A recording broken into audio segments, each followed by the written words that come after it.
أحمد قندوسي النجم الدولي الجزائري يصنع الحدث في الدوري المصري. شوفوا يا جماعة، أسست ساحر في الثانية الأخيرة وبعدها على طول يعني الدنيا اتقلبت وتحصل على بطاقة حمراء، طرد مباشر للنجم الجزائري. هعرض لكم كل اللقطات وكل المشاهد في مباراة سيراميكا والجونة في الدوري المصري. طبعا كالمعتاد النجم القندوسي أساسي في فريقه سيراميكا، وفي الدقيقة 94 كانت النتيجة تشير إلى تقدم الفريق المنافس الجونة بهدف مقابل لا شيء. وهنا يأتي دور المنقذ كالعادة أحمد قندوسي من ركلة حرة في تقريبا من منتصف الملعب، لعبها طولية بينية رائعة بالمقاس على قدم مروان أسامة، اللي حطها طبعا بوش رجله بطريقة يعني طائرة، بطريقة جميلة جدا. يعلن عن هدف التعديل بأسست النجم الجزائري في الثانية الأخيرة، وبالتحديد في الدقيقة 94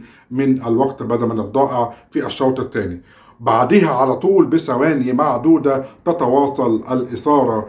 أحمد قندوسي طبعا فقد أعصابه ومسك لاعب جونة يعني كأنه اتقلب مصارعة حرة مباشرة، مسكه ووقعه واعتدى عليه بطريقة بصراحة غير لائقة. لكن طبعا عارفين الجرينتا الكبيرة والروح العالية الكبيرة اللي بيلعب بيها دايما أحمد قندوسي. وهنا الحكم يعني على طول طرد مباشر لأحمد قندوسي. هو كمان كان معاه انذار، لكن هو معاه انذار وطرد مباشر بعد طبعا تعديه بالضرب على لاعب الجونة. وهنا يخرج طبعا غاضبا أحمد قندوسي، قلع الفانلة وخرج خارج الملعب بغضب كبير جدا، لأن طبعا دايما النجوم الجزائرية بيبقى عندهم الروح قتالية عالية جدا، عندهم الجرينتا، بيفقد أعصابه. وده طبعا شيء أعتقد لازم يشتغل عليه أحمد القندوسي كتير جدا قبل العودة إلى الأهلي المصري مجددا، لأن هذه الأمور البسيطة تصنع الفارق في المباريات الكبيرة، وخاصة لو في مباراة فاصلة أو مباراة مهمة في أفريقيا مع الأهلي